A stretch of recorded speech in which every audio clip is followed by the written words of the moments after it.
What's up, MetaNerdz? This video is all about the Dashade, a reptilian humanoid species that were mostly seen around the time of the Old Republic. They had a very imposing presence with a height of 2 meters or 6.5 feet tall, about the same height as a Wookiee, but with a much wider and muscular physique. Their skin color ranges from a shade of green, gray, or black, with orange, red, or black eyes. The Dashade are native to the planet Urkup, which is located in the Outer Rim. The environment on this planet shaped their biology in a way that helped them to reduce the effects of Force abilities and allowed them to dissipate heat from their bodies in a way that made them hard to detect from your standard lifeform scanner. The Kron star cluster was destroyed by the Sith sorceress Alima Keto, who used her Sith magic and the Force-enhancing crystals upon Naga Sadow's flagship the Corsair to make the stars in this cluster go supernova.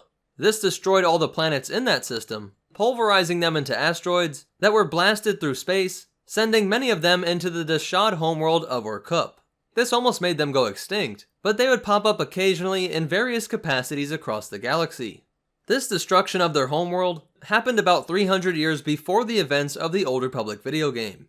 Snar Ektrukt was a Dashade that became a sparring partner at the Jedi Temple on Coruscant, where their species' resistance to Force abilities made it so the Jedi had to focus on their lightsaber fighting techniques. The Sith Empire also used Dashade in their forces, most notably Tulak Hord, who had a servant named Kemval, also known as the Devourer. Kemval was known as the greatest of the Shadow Assassins on his homeworld, and when Tulak Hord challenged him to an honor duel, the defeated Dashade promised his life to the Dark Lord of the Sith. Throughout their campaigns, Kemval devoured countless Jedi, and in just 2 battles, he killed thousands of Jedi at the planet Yin and during the Battle of Chabosh.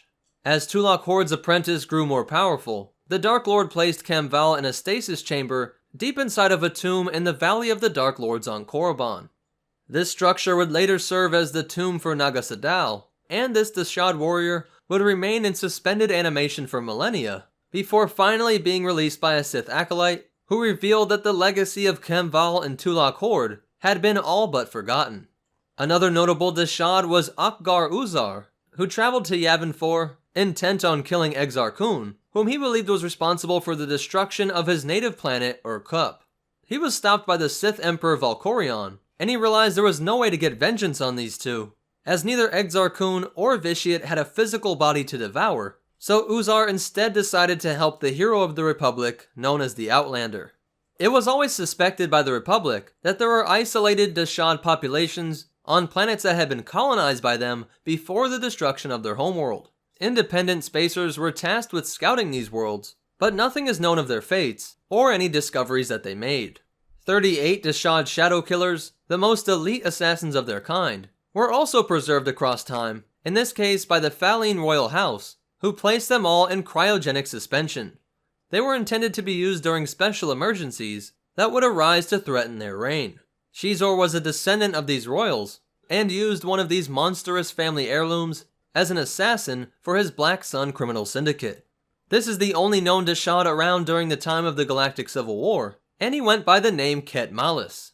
Ket was in the cantina in Mos Eisley when the hermit old Ben Kenobi cut off Ponda Baba's arm in an altercation near the bar.